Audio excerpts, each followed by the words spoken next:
assistindo pelo YouTube, pelo Facebook. Nós estamos dando início a mais uma aula da Escola Teológica de Preparação do Obreiro para a Obra Missionária do Rei Jesus. E nós estamos estudando o fruto do Espírito, porque esse curso ele tem como objetivo formar o nosso caráter, para que a gente fique parecendo mais com Cristo, para que depois a gente possa sair daqui para ganhar vidas para Cristo. Então, o que acontece? Nós passamos por diversas disciplinas e agora nós estamos estudando a disciplina do Espírito Santo, ou seja, o fruto do Espírito, que deveria ser uma disciplina obrigatória para todo crente que se converte. Por quê? Porque o crente pode ser o que for, mas se ele não frutificar, se ele não produzir o fruto do Espírito, ele não vai para o céu. Ele pode falar em inglês estranho, tá? Ele pode profetizar, ele pode ter os 9 dons que está ali na carta do Gálatas, ele pode dar muitas cesta básica, né? Mas se ele não produzir o fruto do Espírito, ele não vai para o céu. E o fruto do Espírito, você sabe que é amor. E do amor deriva todos esses outros frutos que a gente está estudando, né? Que é, a gente viu aí, que tem aí, como vocês podem ver, o primeiro é o amor. Do amor deriva o gozo, deriva também a paz, a longanimidade, benignidade, bondade, que a gente vai estudar hoje, né? Fé, mansidão. Então, são esses dons que derivam do amor e que devem estar em nós. Deve estar em nós, para que a gente não perca a nossa viagem, né? Então temos que ter muito cuidado, certo?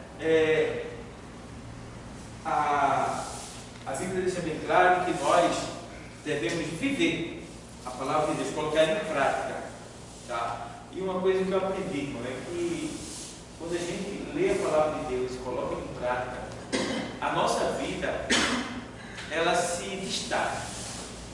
Você pode ser uma pessoa diferente. É muito importante ler a palavra, tá? Quem não sabe ler, ouvir mais, tá? E procurar colocar em prática aquilo que ouviu. Aí sim você vai ser próspero, você vai crescer, você vai até enriquecer em todos os sentidos da sua vida. Mas vamos lá, vamos estudar hoje sobre o fruto do Espírito chamado bondade, né? Como vocês podem ver, estamos aqui,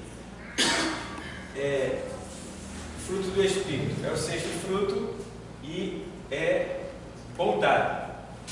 E essa palavra bondade deriva do grego, tá? Agatosune. Agatosune. Essa é uma palavra grega que quer dizer lá bondade. Bondade em grego, agatosune. Tá? Então, agatosune, isto é, zelo, significa zelo. Veja, bondade agatosune, que é uma palavra grega, significa zelo pela verdade e pela retidão e repulsa ao mal. Pode ser expressa em atos de bondade, como por exemplo a gente vai ver aqui nos versículos de Lucas e de Mateus. Então, por exemplo, a gente vê aqui que, entende bem, é zelo pela verdade. Zelo pela verdade. O que é a verdade? Verdade é Cristo. Quem é a verdade? Cristo. O que é a verdade? A palavra de Deus. Porque a verdade é uma palavra relativa. Cada um tem a sua verdade. Mas nós temos a nossa verdade, e a verdade não é nossa, é a de Cristo, pela qual nós vivemos. Então, é zelo pela verdade. Tá? No que diz respeito a esse zelo aqui, tem um texto que o apóstolo Tiago, ele fala de zelo pela verdade e pela retidão. Tem um texto lá em Tiago 1:25, eu gosto muito dele. O texto diz assim, Tiago 1:25: aquele, pois, que atenta para a lei perfeita da liberdade, é a palavra de Deus, e nisso persevera, continua sendo né? Atentando para a palavra de Deus.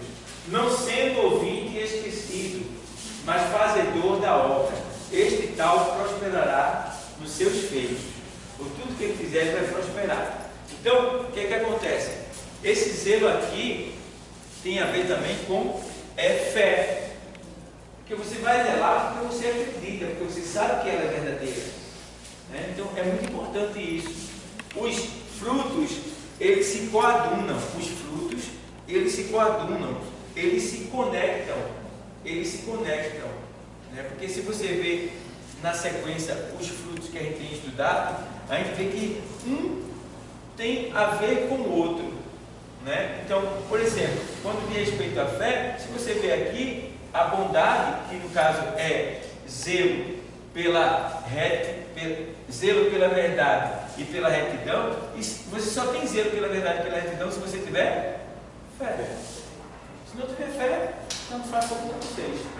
Então, você vê que os frutos, eles se coadunam, eles se conectam, né? Porque, na verdade, todos eles vêm de Deus. Então, pelo seu Espírito a nós. E a gente vê, pode ser expresso por atos de bondade, como, por exemplo, vemos lá em Lucas 7,37, o texto é muito longo, porque vai até os 50, mas aqui fala da pecadora que ungiu os pés do Senhor Jesus, né? Então, e eis que uma mulher da cidade, uma pecadora, sabendo que ele estava à mesa em casa do fariseu, levou um vaso de alabastro com unguento, e estando por detrás aos seus pés, chorando, começou a regar-lhe os pés com lágrimas e enxugava-lhe com os cabelos da sua cabeça, e beijava-lhe os pés, e ungiu-lhes com unguento. Quando isso viu o fariseu que o tinha convidado, falava consigo, dizendo: se este fora profeta, bem saberia quem e qual é a mulher que lhe tocou, pois é uma pecadora. E respondendo Jesus, ele estava falando dentro do coração dele.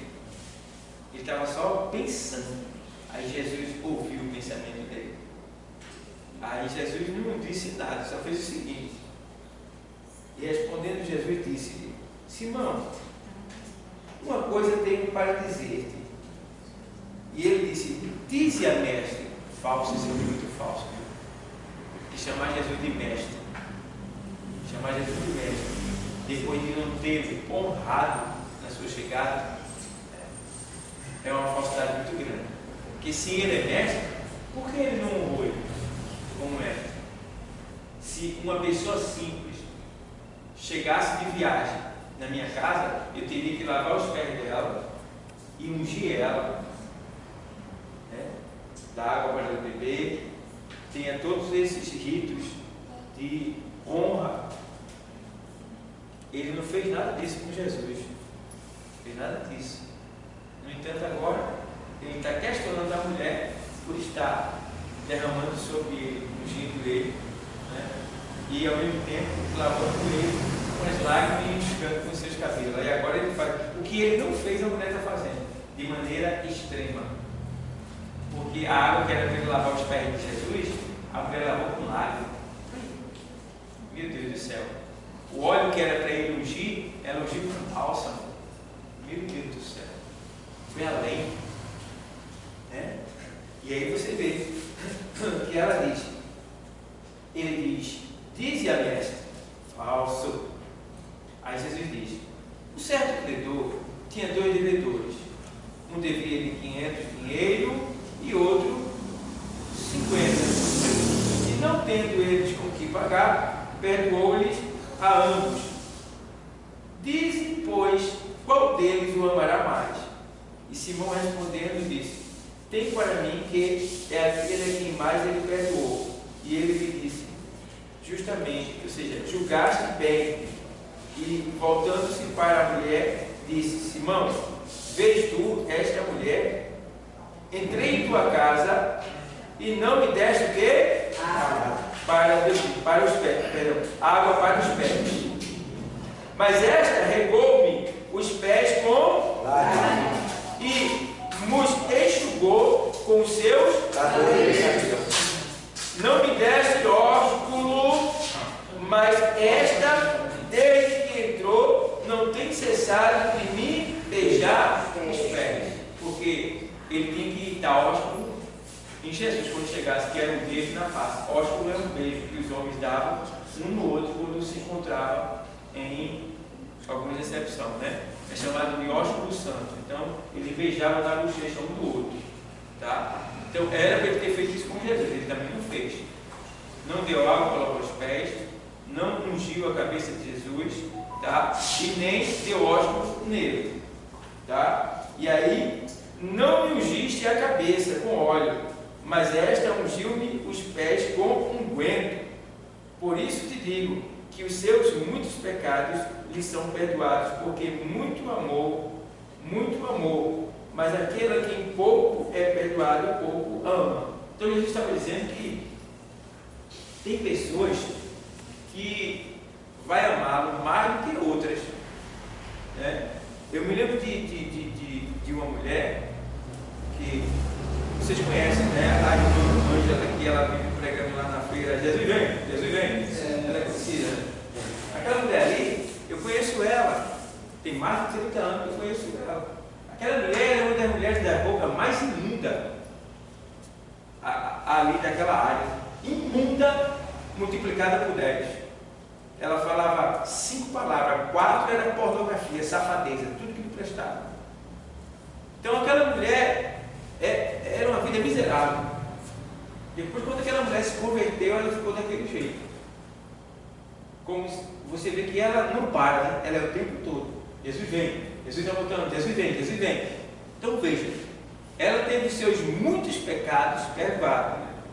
E eu conheço pessoas que não eram como ela, então, na sua, e se converteram. E quase que é crente 007. Você sabe o que é crente 007, né? É crente secreto, aquele que ninguém sabe que ele é crente. Né? Ele, na empresa, ele não fala de Jesus, não diz que é crente. A pessoa nem sabe que ele é cristão. Quando vem descobrir, tu é crente, é? Então, são pessoas que se converteram e não têm muita alegria em proclamar o nome de Jesus, de agradecer pela sua salvação, porque é como se ele tivesse pouco pecado, não fosse muito escandalizado, né? Então, ele não... Já a outra, ela se sente tão agradecida pelo fato dela ter sido perdoada, porque ela era podre mesmo, que ela fica direto, constantemente dizendo: Jesus vem, aceite Jesus. Então, deu para entender? Deu para entender? Então, isso acontece. Então, quando você se esforça por Cristo e dá o máximo para Cristo, isso é um sinal de que você está reconhecendo que os seus muitos pecados foram perdoados, que você é grato a Ele. Você é grato a Ele. Porque tem gente que é tão ingrata, né, irmão? Porque, na verdade, a gente, o povo de Deus, somos ingratos. Ingrato mesmo. Tá? E para você não se decepcionar, cuidado. Não faça nada com a intenção de receber da pessoa. Não faça nada para alguém com a intenção de receber desse alguém, porque você vai se decepcionar. Faça com intenção de receber de Deus. Bom? Porque nós somos ingratos. Isso vem desde lá, dos primórdios. E você vê que o povo de Deus é tão ingrato que depois de Deus ter tirado o povo do Egito, com o braço fora, aberto o mar daquele jeito, o que você vê? Um mar se abrir, destruir todo o exército de Faraó, fazer jorrar água de uma pedra, fazer surgir uma nuvem de cordonizes à altura da sua cabeça, para que todos pudessem pegar os cordonizes e comer. Lhes dá o maná todo dia, pela madrugada, ali ao amanhecer, dá o maná, não deixar o povo ter falta de nada, e o povo ainda murmurava, ainda reclamava, né? Deixou o maná de pão miserável. Está entendendo? Então, esse pão vil, né? Então, você vê que o povo é ingrato, e chegou um momento que Deus se irritou.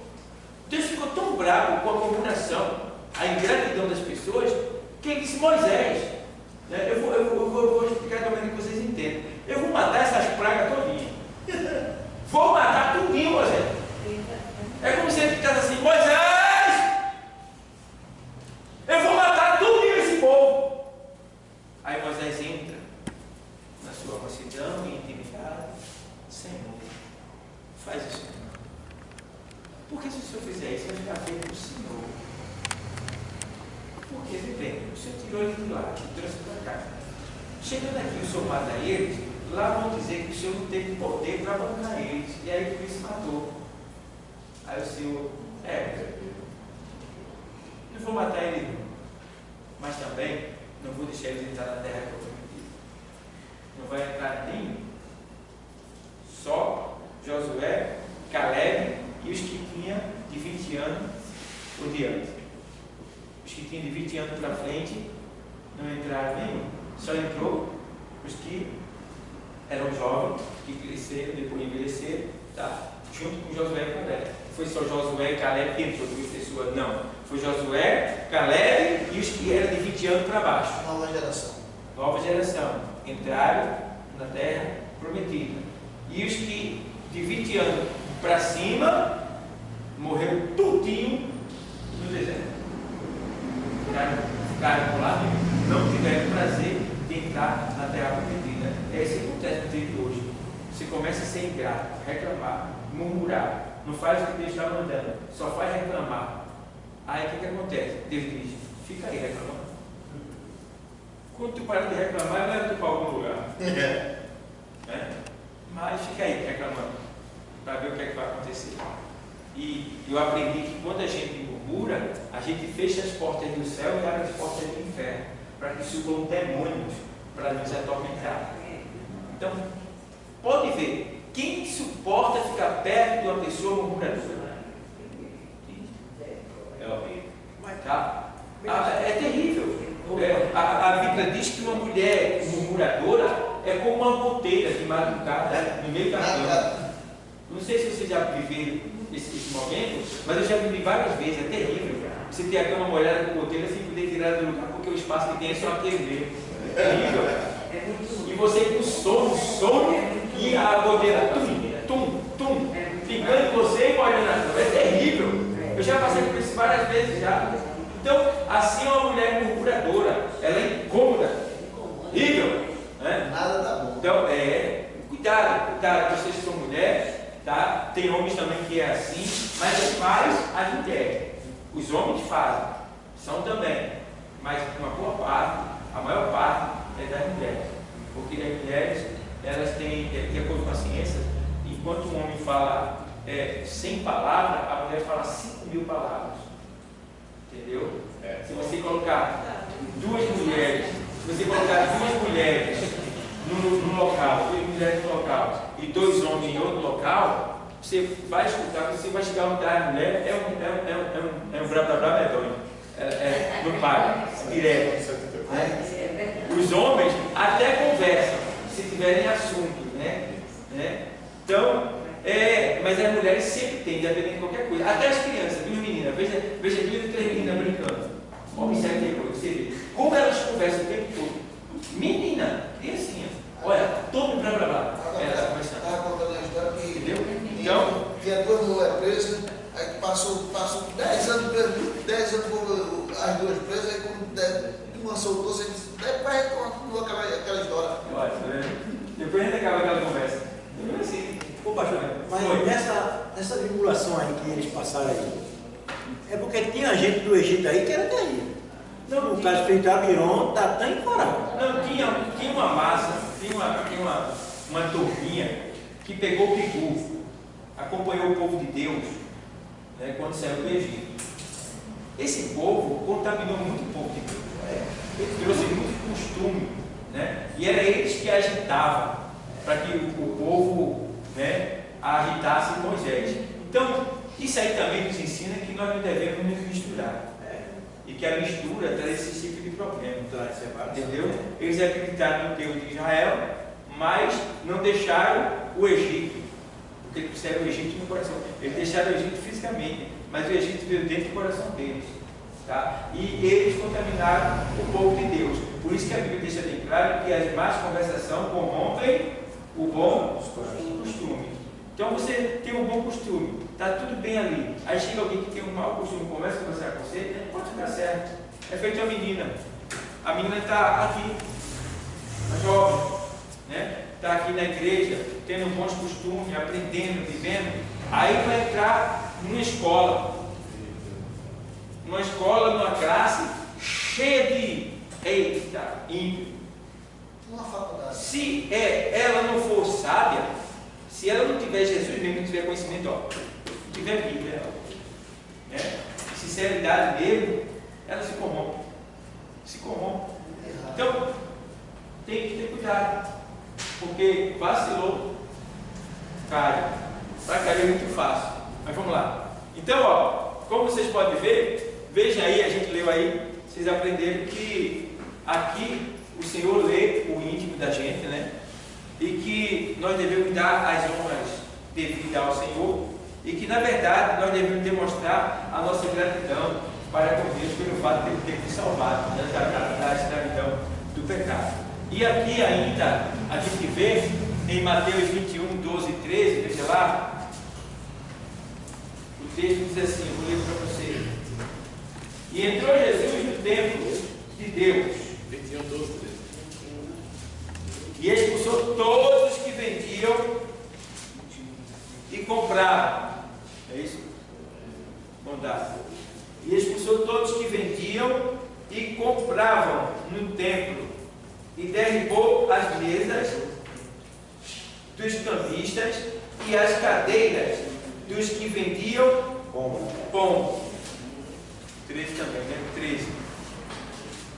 E disse-lhe: está escrito, a minha casa será chamada casa de oração, mas vós a tendes convertido em covil de ladrões.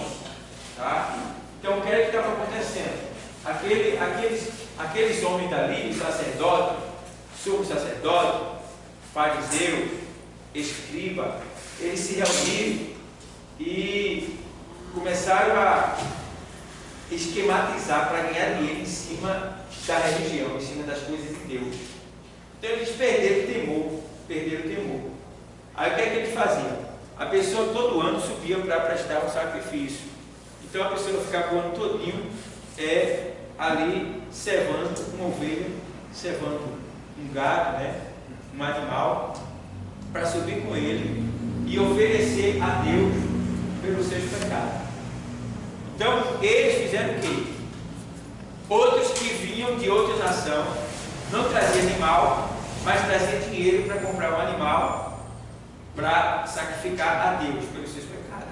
Então, o que eles fizeram? Eles fizeram assim: a pessoa vinha com sua ovelha, tinha que passar pelo exame. No exame já estava certo, ela não ia passar. Essa ovelha não está em condição de ser apresentada como sacrifício ao Senhor. Porque a bichinha estava suja, vinha dentro do deserto, suja, né? Aí não tinha nada a ver, só dá um problema, porque tinha lugar de dar banho, né? Mas ele dizia que não estava provado. Então tudo que se trazia, eles reprovavam. Aí o que ele fazia? Você tem que pegar essa ovelha e levar ali. E ali você vai trocar por uma e vai pagar o que resta. Tá? Então a pessoa ia lá, uma ovelhinha, dava dele boazinha, ó. Pegava até uma mais inferior, né? E ainda dava a volta lá e vinha, foi enganado, né? O dinheiro que vinha não podia comprar com dinheiro, tinha que transformar na moeda atual, e nessa transformação eles perdiam bastante, porque ele estava lá em cima, a cotação. Então eles começaram a fazer tramóia dentro da casa de Deus. Não era pelo fato de estar vendendo, entende bem. O pessoal disse que não pode vender sim. Ali era o local de vender, no templo do Senhor, era o local de vender. Só que eles não estavam vendendo, eles estavam enrolando, eles estavam roubando as pessoas. Foi isso aí que irou o Senhor, porque aquele local era justamente para vender as coisas para o sacrifício a Deus. Mas eles estavam o quê? Fazendo ali engano, enganando as pessoas. Aí Jesus ficou furioso. Aí entrou derrubou, virou as mesas e expulsou ele dali e disse que a casa do Senhor é casa de oração. Tá? Se a casa de oração é uma casa que está ligada com Deus, que oração é ligação com Deus. E aí, ó, foi isso que irritou. Aí, sim. O sentido de engano, ele está enganando. Como assim? Enganando já está dizendo, tramóia. Por exemplo, quando teu negócio está bom aqui, aí eu digo que teu negócio está ruim. Ou seja, ele trazia a ovelha estava cerrada, o ano todinho, todo na medida, mas a bichinha estava empoeirada, ele andando pelo caminho. Aí ele dizia, a sua ovelha não está em condição de ser sacrificada ao Senhor, então ela não presta. Tá, esse sacrifício está reprovado, vá ali e compre outra.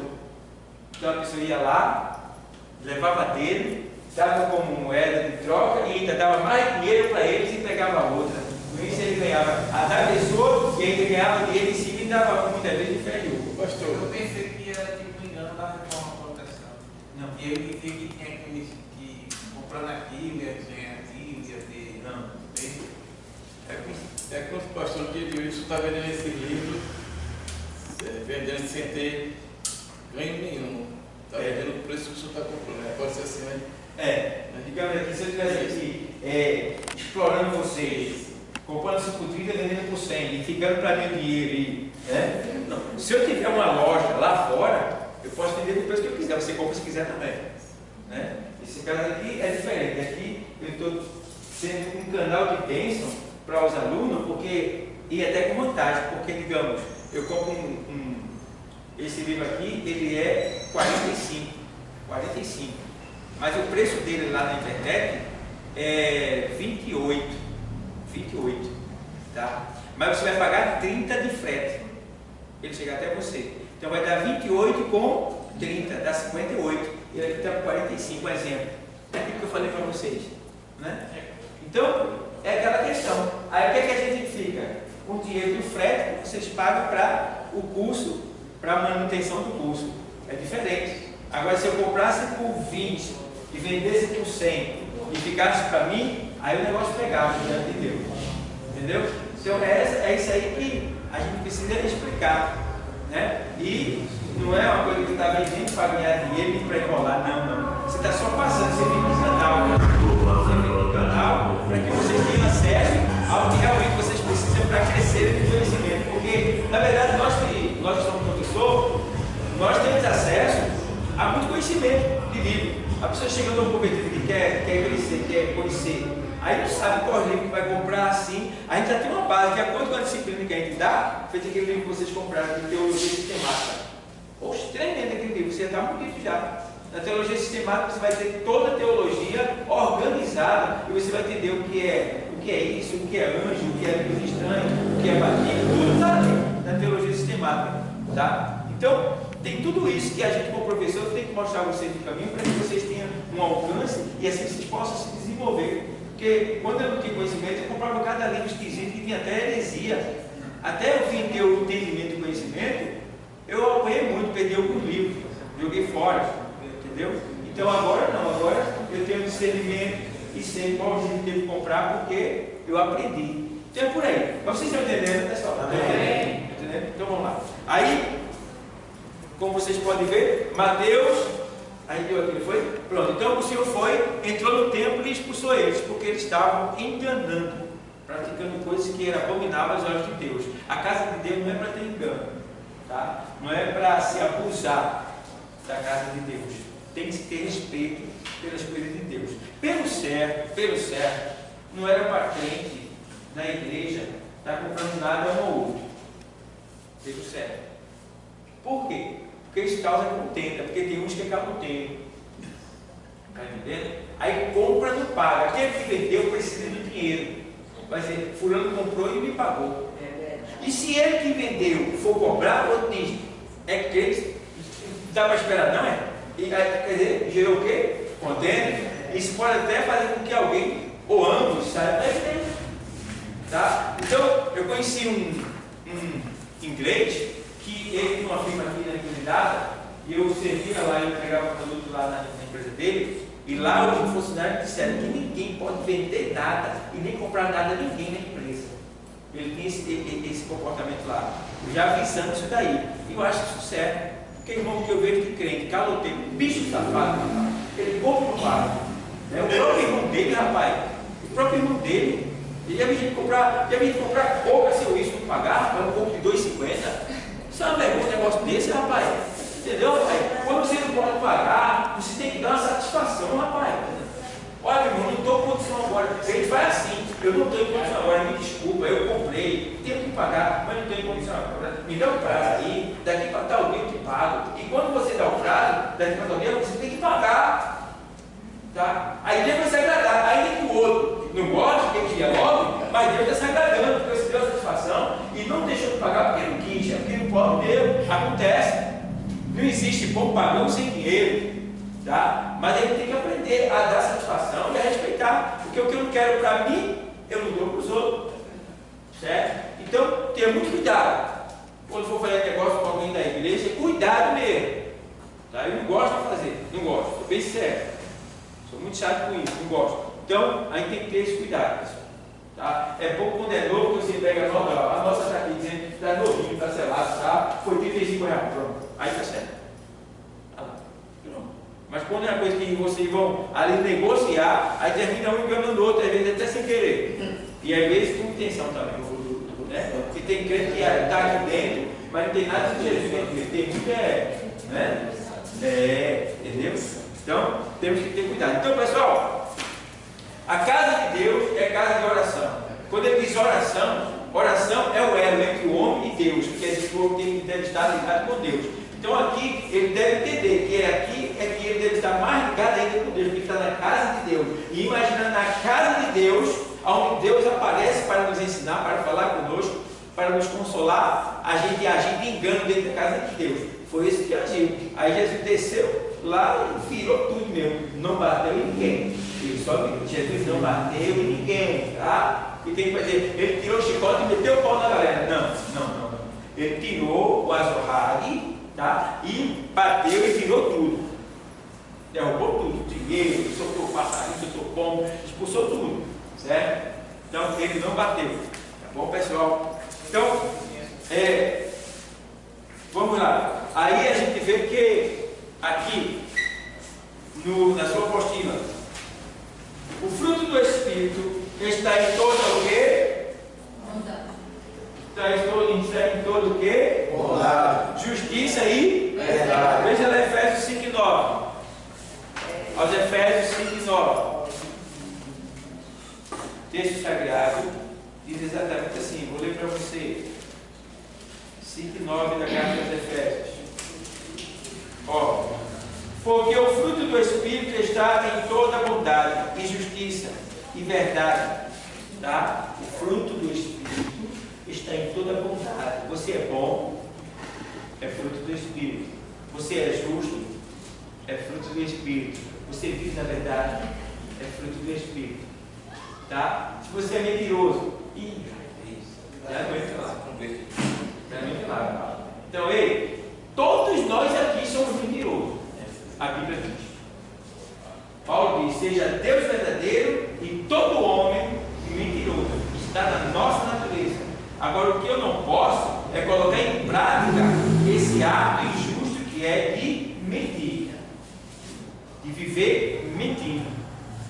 Está entendendo? E entender que mentira ela é praticada com interesse, com o propósito de obter algum proveito. Quando ele diz assim: que hora é, pastor? Aí eu digo: é 5h20, mas meu relógio está atrasado. Aí, na verdade, é 5h45. Eu menti? Não. Menti não. Mas eu vim fazer, o pastor está mentindo. 5h15 disse que era 5h45. Tem que entender o que é mentira e o que não é. Não é assim não. Certo? Você tem mania de pum? Não. Tem que julgar as coisas. Não é assim não. Tá? Então, tem coisas que é, tem coisas que não é. Certo, pessoal? Então, tem cuidado. Tem hora que você não está mentindo, você está ocultando a verdade, escondendo a verdade, não está mentindo. Você está substituindo, ocultando, disfarçando, fazendo alguma coisa. Tá? Foi o que Sansão fez. Sansão mentiu? Sansão não mentiu. Sansão escondeu a verdade. Ele ficou ocultando a verdade. Porque ele não podia falar aquela verdade para Dalila. E ele ficou só criando situação ali para disfarçar, para ver se ela desistia. Mas ela não desistiu, sim. Isso é omitir. Omitir? Omitir está guardando a verdade. Omitir, você está retardando a verdade. E não é isso que ele estava fazendo, não? Quem? Sansão. Sansão? Então, retardando, você está atrasando, você não está falando o que era para falar. Sim. Porque você está se protegendo, tentando de alguma maneira se afastar do mal que está por vir. Não é uma mentira. Mas é pecado. Hã? Não é pecado. Agora veja bem, agora é como se você estivesse brincando com o pecado. Por que ele ficou tantas vezes fazendo aquilo? Não era melhor que ele. Não vamos falar sobre isso não. Mas ficou. Aí acontece aquilo que uma vez eu falei que um certo caminhoneiro, ele vinha na estrada tempo de neve e viu uma serpente linda, colorida, no cheiro dura. Aí ele desceu, pegou a serpente com pena dela, enrolou com um lençol e colocou atrás da boleia. Boleia é a cadeira do motorista do caminhão. E ele continuou dirigindo. Então a serpente se aqueceu, descongelou, se levantou, a cabecinha, olhou para ele. Quando ele olhou para ela, toma! Não se brinca com serpente. Mas depois que ela congela, Distância de serpente. depois que ela está congelada, ela não morreu, não. Olha, tem muitos bichos que no jeito não. Eu vi uma reportagem essa semana dos Estados Unidos que o pessoal doente de câncer, tem uma empresa lá, e uma tornavia lá que compra para eles para congelar o corpo dele lá dentro. Eu sei quantos milhões que pagam por cada corpo que está lá dentro. As pessoas que morreram, chama-se criogenia. É um método usado para congelar o corpo da pessoa com o propósito de ressuscitar ela lá no futuro. Isso, Entendeu? Só Isso aí só que, meu irmão, até a gente, um leigo, uma pessoa que não tem muito conhecimento, mas que é crente, está aqui citando a palavra, ele sabe que ninguém jamais pode ressuscitar. Ninguém. É porque eles acham que a ciência está tão avançada que eles já está, quando a ciência se desenvolver mais, a chegar. Mas o cara é esperto, o cara que criou isso, ele não vai estar vivo quando isso possivelmente pudesse acontecer. Entendeu? Você ele vai lá, ó, é tantos milhões de dólares para você congelar a sua mãe, o seu tio, o seu avô, tá? Porque daqui a tantos anos, lá na frente, daqui a 50 anos, 60 anos, a gente vai poder ressuscitar ele, porque vai ter métodos de ressuscitação, ele vai poder ressuscitar ele. Vê bem, aí a pessoa tem muito dinheiro, acredita e paga. E aí? Agora daqui a 50 anos, nem quem pagou vai estar vivo, e nem quem criou essa ideia vai estar vivo, curtiu a vida e tchau para quem ficou. E no dia, quando chegar o tempo, cadê a ressuscitação? Não vai ter. Já pastor? Oi? O coração não aguenta isso não. Hã? O coração do ser humano não aguenta muito tempo congelado não. Não, mas eles tiram o sangue e colocam um líquido, um sangue artificial, líquido, e fica correndo pela veia, tudo controlado por máquina. A pessoa fica ali, o corpo fica na temperatura ideal, tá? Tudo bem organizado. Entendeu? Pronto, o Papa mesmo, João Paulo II. Ele tá, se você for lá na internet, ele está lá, tem uma câmera filmando ele está lá. Porque dizem que ele vai ressuscitar. Entendeu? Agora, é possível que ele ressuscite, mas entende, essa ressuscitação não quer dizer que ele, a pessoa dele, a alma dele voltou para o corpo. Não. Um demônio. Entrará naquele corpo e ele se levantará. Aí todo mundo vai ficar pensando que isso está na Bíblia. O Apocalipse diz que surgirá uma besta que tomará o lugar da outra e ressuscitará e daí vai. Então tem essa linguagem no livro do Apocalipse. Mas assim, Quando eu estava trocando a minha válvula, o neto pegou e disse, olha, deixa eu explicar uma coisa para vocês. nós temos tantos minutos para tirar o sangue de vocês, colocar a válvula e botar de novo, porque senão o coração parar de passar daqueles minutos, ele fez, não tem quem faça ele viver mais. Aí por isso que eu estou dizendo, ele pode botar esse líquido para enrolar a nação, mas o coração aguentar na vida. Não, mas ele já está morto. Não é vivo não. É morto. Viu? Ele já está morto. Agora esse sangue é justamente para Conservação do corpo. isso mesmo, é para ficar mantendo tudo em ordem, entendeu? Que existe um tipo de sangue artificial que substitui o sangue da gente e que é levado, ele é recebido pelo corpo, foi usado na Segunda Guerra Mundial. É segredo isso daí, nem todo mundo sabe não. Isso eu vi isso aí, só passou em um filme. Só vi isso aí em um filme só, que eu assisti uma vez, e era um filme de investigação, e aí eu descobri que existe, ele é branco, é um sangue que é branco e que substitui o nosso sangue, entendeu? É uma composição química feita para substituir. Quem usa muito ele é essa igreja como é. E agora fugiu da mente agora. Posso falar? Então vamos lá. Ó, vamos lá. Aí, bebê, você vê aqui que toda bondade, né, verdade e justiça está no fruto do Espírito. Então, o fruto do Espírito é bondade, justiça e verdade. Então, cuidado com a mentira, seja justo. Ser justo é não querer para os outros o que você não queria para você. Tá? Eu sei que às vezes a gente vai errar, mas não devemos permanecer no erro. Tá? Seja verdadeiro, procure falar a verdade. Tá? E aí Deus vai ser a verdade de você. Tá bom? Então vamos lá. Aí ele tem mais do que ainda assim. Vamos lá. É a real prática do bem. É quando o amor entra em ação, fruto de um coração íntegro. E o que? Gálatas 6:10. Vamos lá.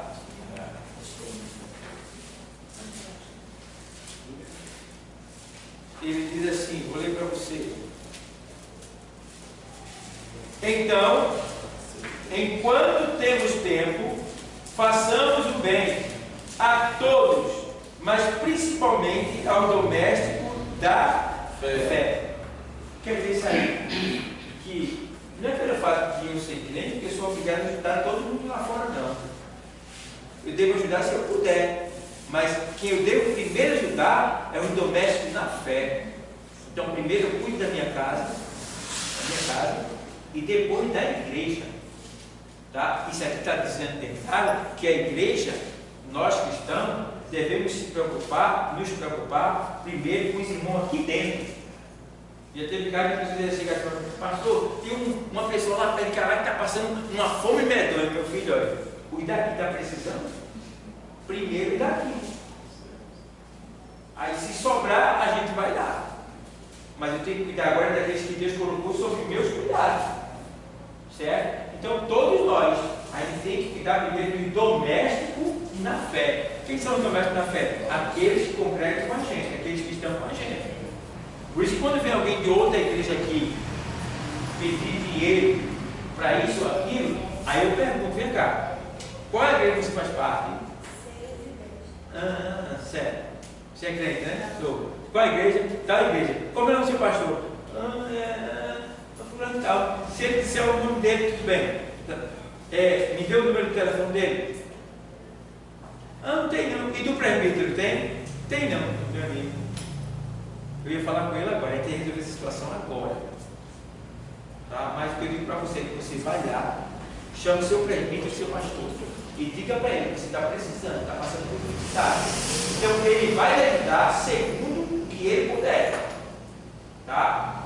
Então, não vai, você faz parte daqui, aí vai pedir comida lá em outra igreja. Está certo isso? Não. Se está passando por dificuldade, você é um dizimista. É um dizimista. Vive na obra. Sério aqui. Aí está passando por uma dificuldade.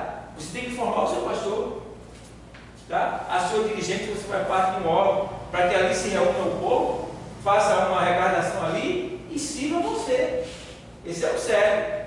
Não você ficar sem nenhuma ajuda pedindo pela causa dos outros. Quer dizer isso aí? Quer dizer que você não é benquisto na sua igreja. Você não está presente, não faz a obra e já está deixando bem claro que você é. Porque não tem como uma pessoa que vive ali, tá? Ainda que 3 ou 4 se compadeçam, vai ter os outros vai dizer, não, ali, ó, ali Deus age. Deus manda, certo, pessoal? Então, primeiro, os domésticos na fé, é a Bíblia que está dizendo. Depois os outros. É a Bíblia que está ensinando. Certo, pessoal? Doméstico na fé é aquele que está dizendo, veja quem está precisando na sua igreja. Ajude. Porque o povinho vinha para dar alguma coisa. Pense, eita, menino, rapaz, para fazer esses abates aqui eu tenho que estar implorando, pedindo. É uma luta. O povo não tem estímulo próprio ou estímulo voluntário de no final do mês, quando ele faz as compras, irmão, você, todos nós estamos aqui. Lembre, Deus, ele cobra isso. Todos nós estamos aqui, que a gente entra no supermercado para fazer compra para a nossa casa.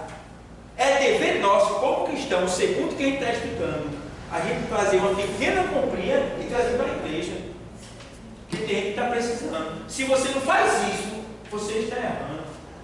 Você está pecando. Porque não é para você dar tudo que você tem, não. Mas eu vou ali, vou comprar ali. Vamos fazer uma compra de R$200. R$200. Aí quer que custe, irmão, eu pegar R$20, 25 ou R$30, comprar 1 quilo de açúcar, né? 1 quilo de farinha, 2 pacotes de fubá, né? Alguma coisinha ali, e ó, chegar aqui e traz para o pastor. Entendeu? Aí chega outro, compra o que Deus coração também. Chega outro, compra o que Deus coração. A gente junta, né? Coloca e ajuda alguém que está precisando. Mas não chega 1 quilo de alimento se o pastor não estiver pedindo. Não chega. E a gente que é cristão, não é? Cristão. Jesus agiu assim? De maneira nenhuma. Estamos aqui aprendendo a ser justo. E ser justo é você não querer para você o que você não querer para os outros que você não queria para você. Então, eu já pensei, meu Deus do céu, tomara que eu nunca precise da igreja. Nunca, meu Deus. Porque quem precisar da igreja vai passar um aperto grande. Aperto grande. Porque eu sei que tem muitos irmãos que vai na tua casa pessoalmente. Vai lá e vai te ajudar se tu precisar. Mas a maior parte não. Então a gente precisa ser mais solidário. Usar mais o amor que a gente diz que está no nosso coração. Tá? E aí, o que vai acontecer? Na medida que eu faço isso, Deus começa, a abrir o céu. Tem gente que abre a boca e diz, mas o irmão está muito novo, mas o irmão trabalhar. Não, a igreja não vai segurar ninguém. Entende bem? A igreja não vai segurar maloqueiro, não vai segurar ninguém. A igreja, tá? Ela vai ajudar segundo as possibilidades dela e segundo o que ela vê da pessoa. A igreja não vai ajudar um camarada que veio aqui um dia desse, que era aqui, estou precisando disso para bancar YouTube. Vai não. A pessoa, para ter direitos a reclamar a igreja, a pessoa tem que ser um dizimista fiel, para começar. Tá? Tem que estar envolvido na obra. Aí essa pessoa, ela tem direito. Não é de cobrar o que ela quer, mas ela tem o direito de chegar e dizer, estou passando por essa situação, preciso da ajuda da igreja. E a igreja vai ajudar segundo as suas forças. Agora, qualquer um que chega, né, outro que se agrega faz 2 semanas, é porque eu estou precisando de uma cesta básica, irmão, já vem com intenção, então não é por aí, certo? Agora, claro, aconteceu um desastre, alguma coisa parecida, né? Fez acontecer as enchentes, acabou com tudo pouco. A igreja se reúne para fazer uma ação coletiva pública. Aí leva ajuda, certo? Mas ainda lembrando que se está levando ajuda para fora, o de casa tem que estar fortalecido. Não é ajudar o de fora e deixar o de casa com fome. Entendeu, pessoal? Primeiro tem que ver quem de casa. Qual o de casa está passando. É o texto que está dizendo aqui, tá bom? Então, está aqui. Aí diz assim: o fruto do Espírito está em toda bondade, justiça e verdade, é a real prática do bem, quando o amor entra em ação, fruto de um coração íntegro, reto, quando se trata de funcionamento, bondade é o amor ajudando a sua utilidade, A sua utilidade também é coletiva, relacionada aos fiéis. É coletivo. Então, a bondade, ela deve ser de uma maneira geral, para todo mundo, sem exceção. Não é eu dizer, não, se fosse fulano dá, mas fulano não dou não. É assim? Meu filho. E tu diz que é de Deus? Não. Ser humano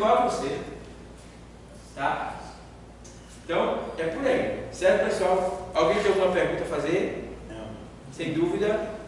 Então vamos para a fé. Vamos para a fé. Então, fé, sétimo fruto. Tá? A palavra fé deriva do grego. Por que a gente estuda sobre o grego? Porque a Bíblia, o Novo Testamento que você tem em mãos, foi escrito no idioma grego. Tá? E a nossa Bíblia em português foi traduzida do grego para o nosso idioma. Por isso que é necessário que a gente tenha dicionário grego, tá? E Bíblia de estudo para que a gente possa entender a palavra em grego. Porque se eu quiser saber se aquela palavra é verdade mesmo, eu vou ouvir as conjugações verbais daquela palavra no grego, saber o que no grego ela significa para saber se realmente é isso mesmo.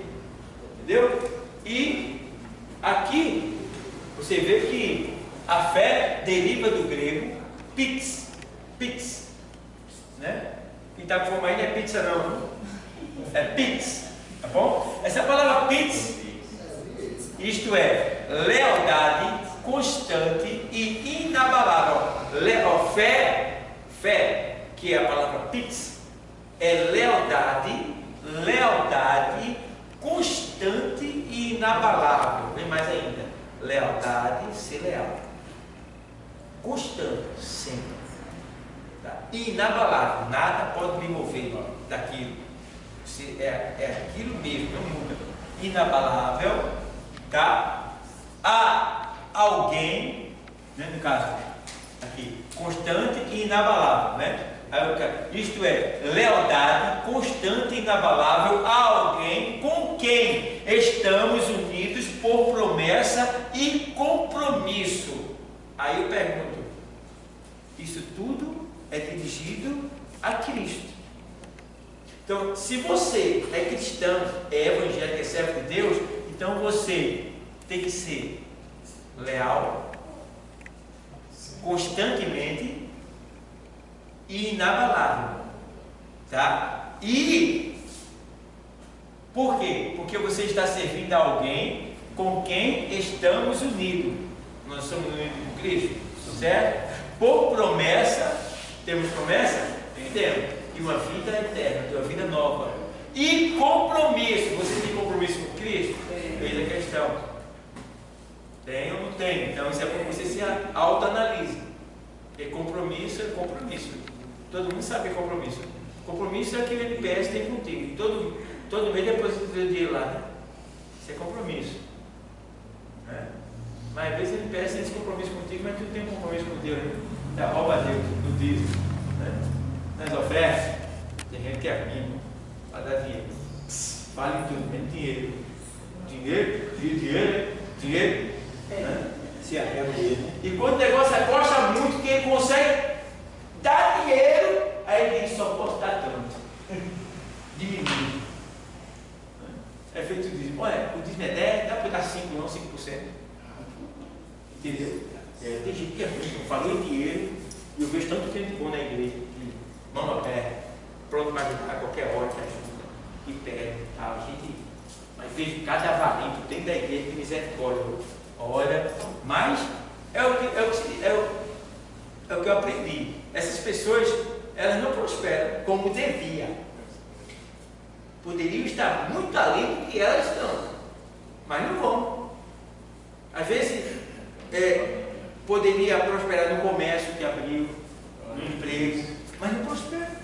Por quê? Não tem a mão aberta para as coisas de Deus. Aí como é que Deus vai te dar?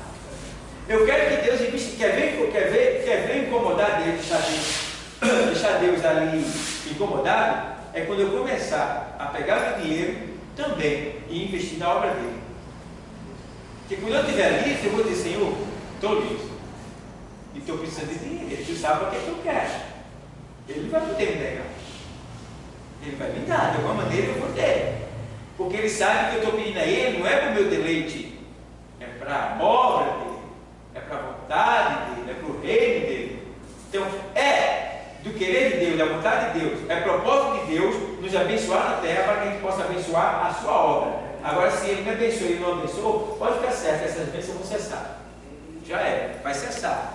Vai ficar só no põe na água. É aperta aqui, aperta ali, a coxa aqui, a coxa ali. Por quê? Não há. Então, por aí, pessoal. Então, ó, aí a gente vê que aqui a fé também, ela tem a ver com promessa, compromisso e fidedignidade e honestidade. Tudo isso são qualidades de comportamento que nós temos que ter como servos de Cristo, certo? Servo de Deus. Então, aqui a gente vê aqui, ó, Mateus 23.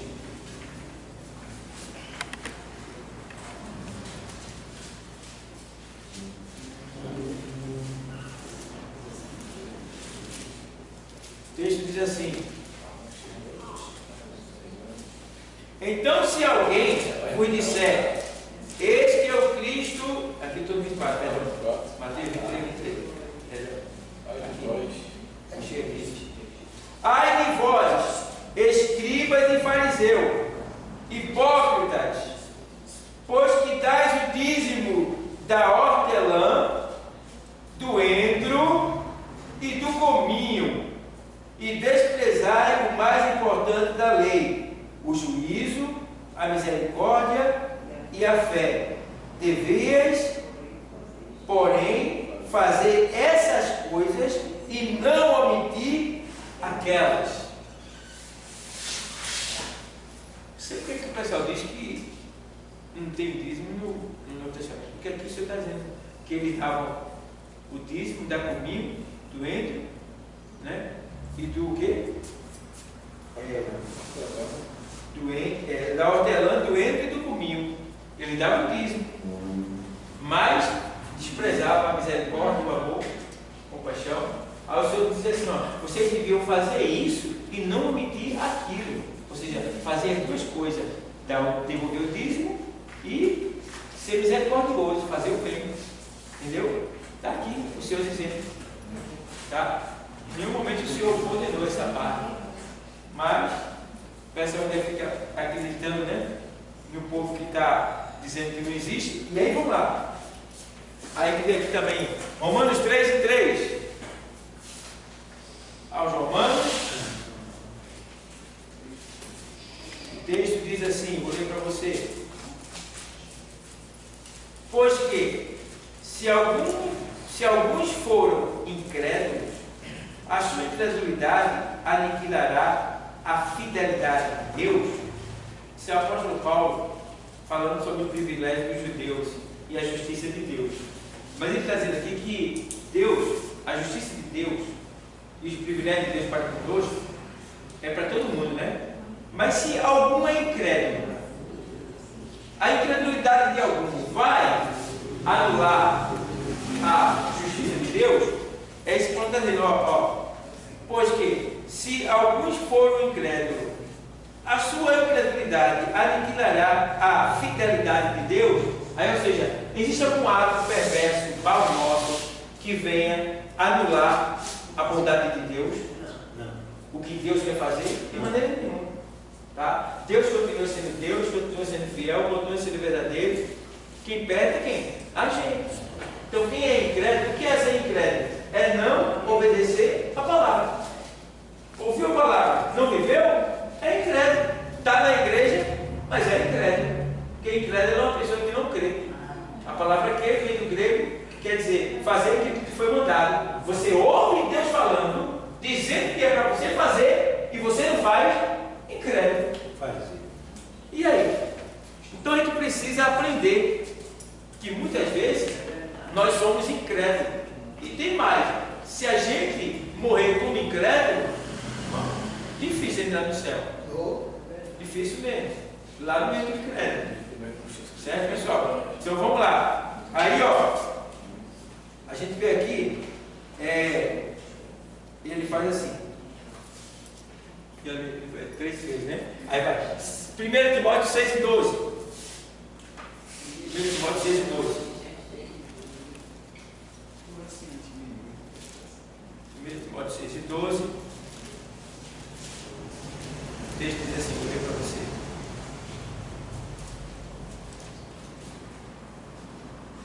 Milita a boa milícia da fé.